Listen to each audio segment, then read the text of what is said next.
There are chances and changes helping the hopeful 100 to 1. And through the chaos, high wisdom arranges ever success if you'll only hold on. Never give up, for the wisest is boldest, knowing that Providence mingles the cup. And of all maxims, the best as the oldest is the stern watchword of never give up. Be firm. One constant element of luck is genuine, solid, old Teutonic pluck. Holmes. Success in most things depends on knowing how long it takes to succeed. Montesquieu. The power to hold on is characteristic of all men who have accomplished anything great. They may lack in some other particular, have many weaknesses or eccentricities, but the quality of persistence is never absent from a successful man. No matter what opposition he meets or what discouragement overtakes him, drudgery cannot disgust him, obstacles cannot discourage him, labour cannot weary him, misfortune, sorrow and reverses cannot harm him. It is not so much brilliancy of intellect or fertility of resource as persistency of effort, constancy of purpose that makes a great man. Those who succeed in life are the men and women who keep everlastingly at it, who do not believe themselves geniuses, but who know that if they ever accomplish anything, they must do it by determined and persistent industry. Audubon, after years of forest life, had 200 of his priceless drawings destroyed by mice. A poignant flame, he relates, pierced my brain like an arrow of fire, and for several weeks I was prostrated with fever. At length, physical and moral strength awoke within me. Again I took my gun, my game bag, my portfolio and my pencils, and plunged once more into the depths of the forests. All are familiar with the misfortune of Carlyle while writing his History of the French Revolution. After the first volume was ready for the press, he loaned the manuscript to a neighbour, who left it lying on the floor, and the servant girl took it to kindle the fire. It was a bitter disappointment, but Carlyle was not the man to give up. After many months of poring over hundreds of volumes of authorities and scores of manuscripts, he reproduced that which had burned in a few minutes. Proceed, and light will dawn.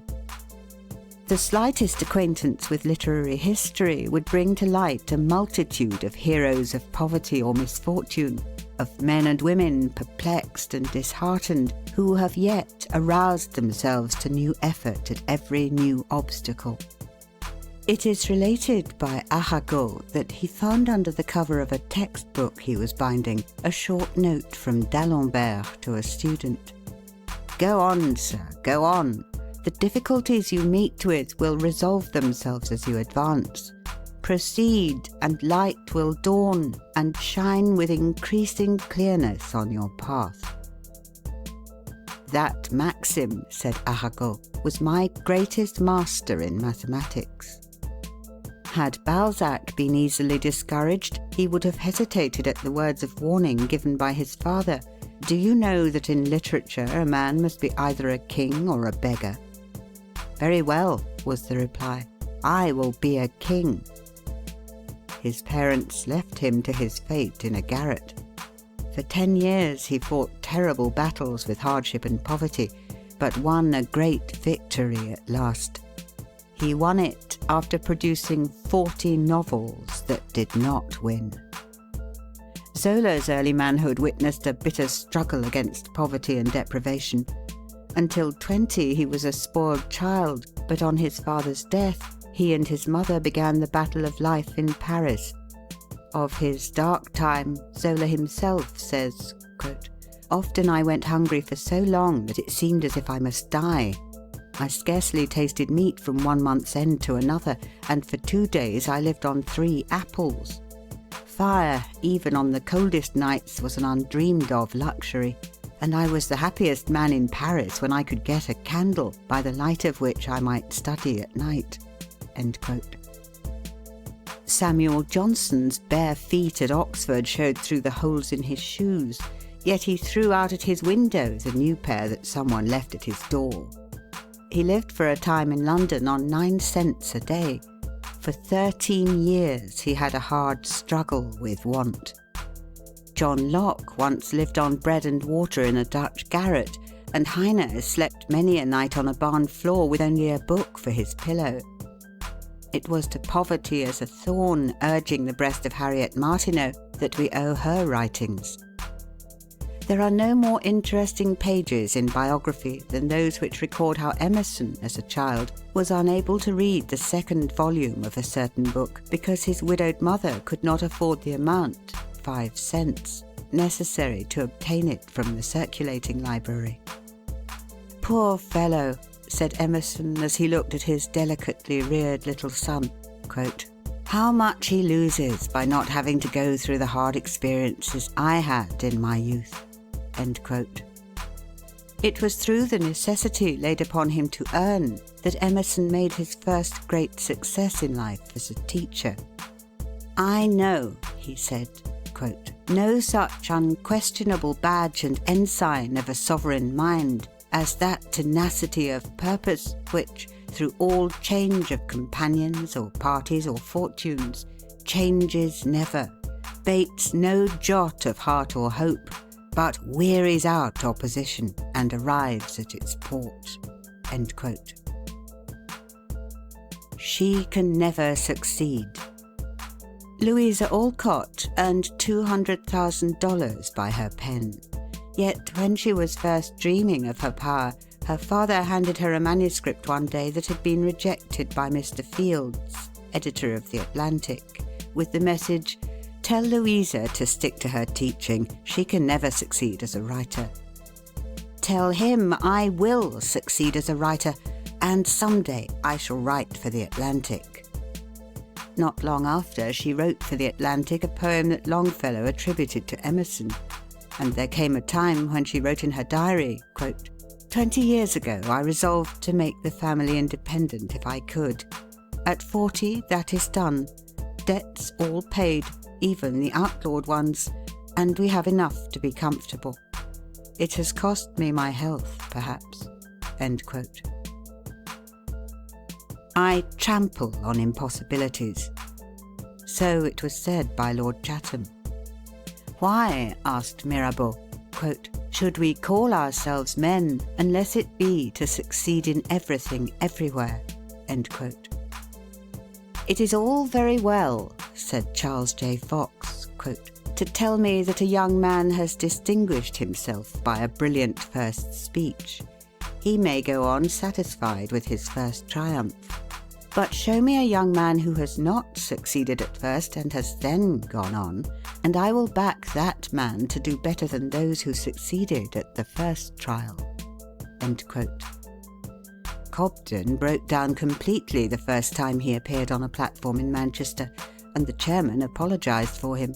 But he did not give up speaking until every poor man in England had a larger, better and cheaper loaf.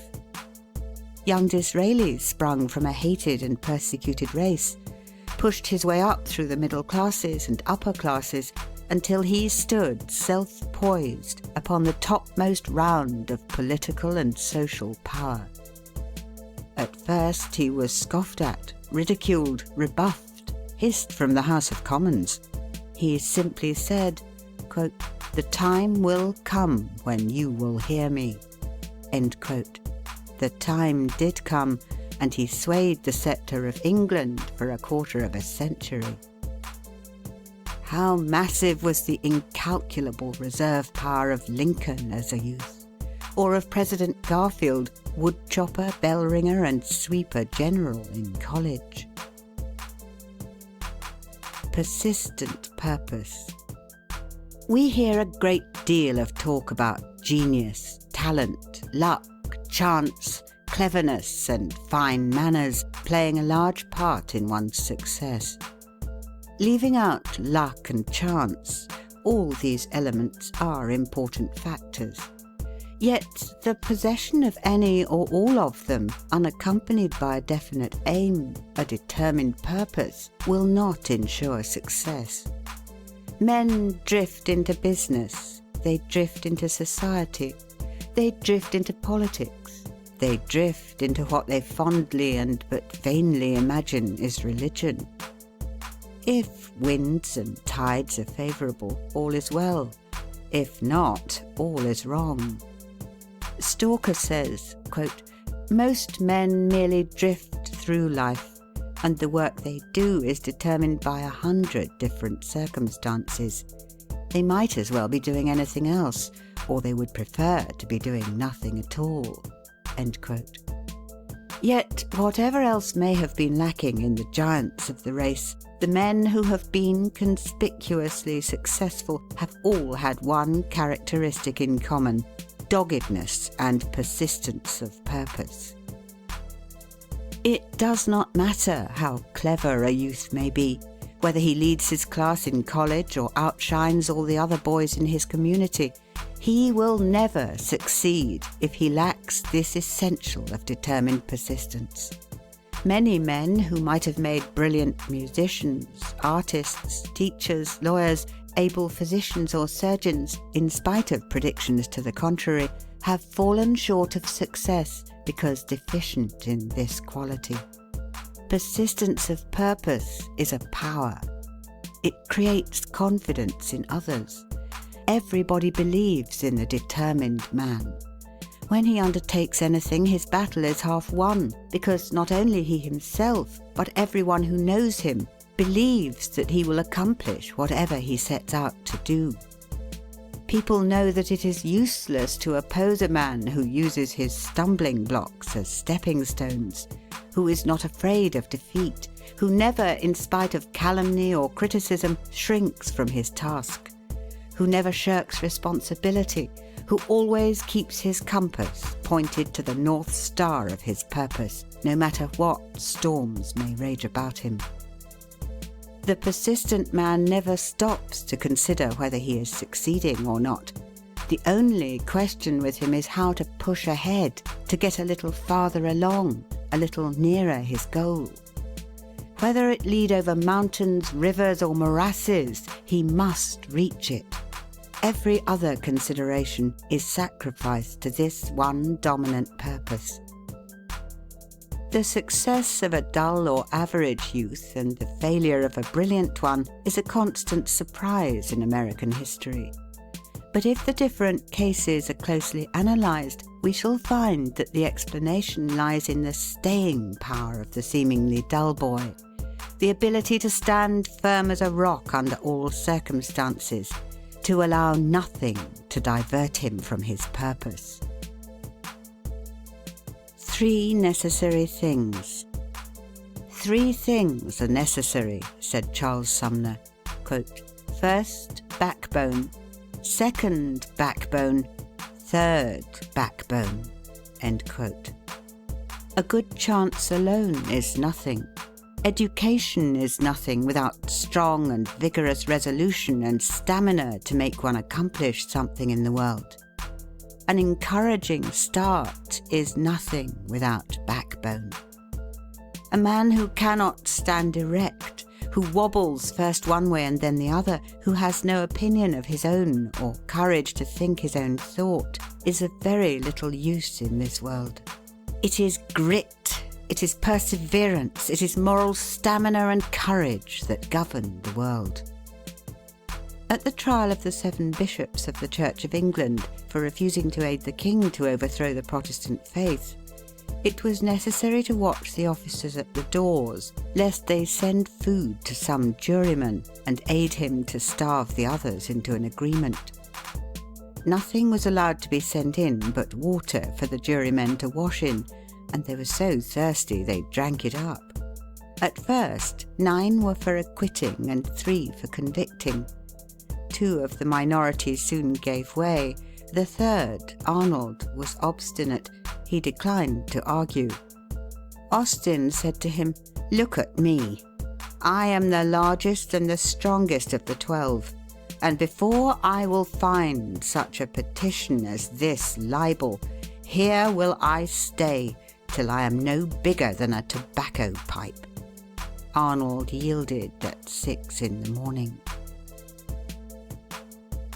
Success against odds. Yes, to this thought I hold with firm persistence. The last result of wisdom stamps it true. He only earns his freedom and existence who daily conquers them anew. Goethe.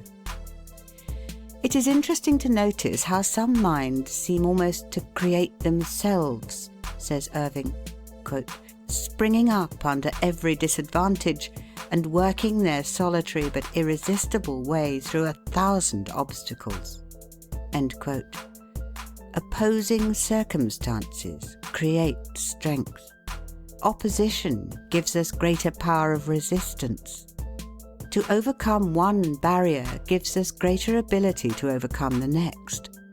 History is full of examples of men and women who have redeemed themselves from disgrace, poverty, and misfortune by the firm resolution of an iron will. Success is not measured by what a man accomplishes, but by the opposition he has encountered and the courage with which he has maintained the struggle against overwhelming odds.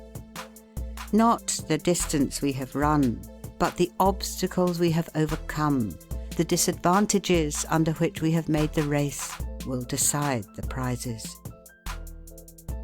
It is defeat, says Henry Ward Beecher, quote, that turns bone to flint and gristle to muscle and makes men invincible, and formed those heroic natures that are now in ascendancy in the world. Do not then be afraid of defeat. You are never so near to victory as when defeated in a good cause. End quote. Governor Seymour of New York, a man of great force and character, said in reviewing his life, quote, if I were to wipe out 20 acts, what should they be? Should it be my business mistakes, my foolish acts, for I suppose all do foolish acts occasionally, my grievances? No, for after all, these are the very things by which I have profited. So I finally concluded I should expunge, instead of my mistakes, my triumphs.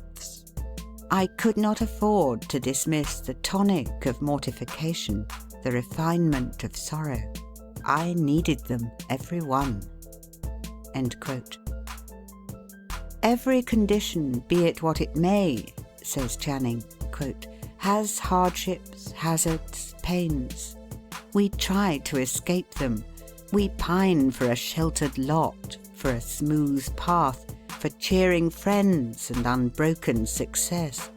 But Providence ordains storms, disasters, hostilities, sufferings, and the great question whether we shall live to any purpose or not, whether we shall grow strong in mind and heart or be weak and pitiable, depends on nothing so much as on our use of the adverse circumstances. Outward evils are designed to school our passions and to rouse our faculties and virtues into intenser action. Sometimes they seem to create new powers. Difficulty is the element, and resistance the true work of man. Self-culture never goes on so fast as when embarrassed circumstances, the opposition of men or the elements, unexpected changes of the times, or other forms of suffering, instead of disheartening, throw us on our inward resources, turn us for strength to God, clear up to us the great purpose of life, and inspire calm resolution. No greatness or goodness is worth much unless tried in these fires. End quote. Better to stem with heart and hand the roaring tide of life than lie unmindful on its flowery strand of God's occasions drifting by. Better with naked nerve to bear the needles of this goading air than in the lap of sensual ease forego the godlike power to do.